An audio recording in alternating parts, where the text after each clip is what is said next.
अभी आपने देखा कि बैंकिंग क्षेत्र से हमारे पास लोग आए क्या क्या बताएं, लेकिन अब मैं बात करूंगा गौतम नायर जी से जो कि सीए हैं। और सर, मैं आपसे जानना चाहूँगा कि इस बार का बजट देखा जाए तो काफ़ी सराहा जा रहा है। ख़ास तौर से कहा जा रहा है कि बजट जो है नौकरी पेशा करने वालों के साथ साथ सीनियर सिटीजन जो हैं उनके लिए भी काफ़ी अच्छा है। क्या कहना चाहेंगे? इसमें सबसे बेहतर ये है कि जो 7 लाख तक जो नो टैक्स ये सिचुएशन था वो 12 लाख अभी हो गया है। तो सीनियर सिटीजन हो गए जिनका इनकम 12 लाख तक है तो उनको कुछ टैक्स नहीं लगेगा। अ, ये भी नहीं, सभी टैक्स पेयर्स के लिए ये फ़ायदा है क्योंकि जो टैक्स स्लैब्स है वो भी बढ़ा गए हैं। जो 10 लाख के ऊपर 30% का टैक्स था वो अभी 20 लाख के ऊपर 30% लगेगा। उसमें लो रेट्स है बीच में 10 से 20 लाख तक। तो वो एक सभी टैक्स पेयर्स के लिए फ़ायदा है। 80,000 से 1,10,000 तक फ़ायदा हो जाएगा। तो उनके हाथों में डिस्पोजेबल इनकम बढ़ जाएगा। तो वो एक सबसे ज़्यादा फ़ायदा है। दूसरा क्या है कि टीडीएस कटता था सीनियर सिटीजन का 50,000 ब्याज के ऊपर अगर उनका था तो टीडीएस 10% टीडीएस कटता था। तो अभी वो लिमिट जो है 50,000 से 1 लाख किया गया है।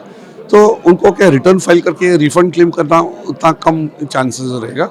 तो वो एक सबसे अच्छा चीज़ है ये फाइनेंस बिल के। व्यापार के क्षेत्र में अगर हम बात करें तो देखा इसमें आपको क्या लगता है कि जो व्यापारी हैं उनके लिए कितना बेनिफिट होगा, क्योंकि उनको क्या टैक्स में कोई रियायत मिलेगी या जीएसटी जिस तरह से पहले था उसी तरह से रहेगा? जीएसटी में चेंजेस नहीं है। जीएसटी में चेंजेस आपको मालूम है कि जीएसटी काउंसिल करते हैं। तो जीएसटी में ज़्यादा कुछ चेंजेस नहीं है। तो लेकिन उनको जो मीडियम स्मॉल एमएसएमई जो बोलते हैं, मीडियम स्मॉल माइक्रो एंटरप्राइज जो होते हैं, उनके लिए भी फाइनेंस का जो अनाउंसमेंट किया है कि ईजियर फाइनेंस मिलेगा उनको। तो उनका जो है मैक्सिमम एम्प्लॉयमेंट जनरेशन जो होता है तो वो एमएसएमईज में होता है। प्रोडक्शन भी काफ़ी उनका होता है, एक्सपोर्ट्स भी ज़्यादा होता है। तो एमएसएमईज को वो कंजम्पशन का भी बूस्ट मिलेगा क्योंकि लोगों के पास, अगर मेरे पास 10,000 रुपया ज़्यादा है हर महीने का तो मैं 3-4 हज़ार तो खर्चा करूँगा, शायद बाकी सेव करूँगा। लेकिन उनके लिए एमएसएमईज को भी फ़ायदा है। और इसमें क्या होगा कि जो सेविंग्स जो होगा वो भी, उसको भी बूस्ट हो जाएगा कि इन्वेस्टमेंट हो जाएगा, म्यूचुअल फंड में हो जाएगा, स्टॉक मार्केट में इन्वेस्टमेंट हो जाएगा। तो जनरल इंडस्ट्री के लिए भी वो एक फ़ायदे का है बजट। नायर साहब, मैं आपसे जानना चाहूँ, ये आप बताएं कि आप एक सीए होने के नाते कि आप लोगों का काम इस बजट से बढ़ गया?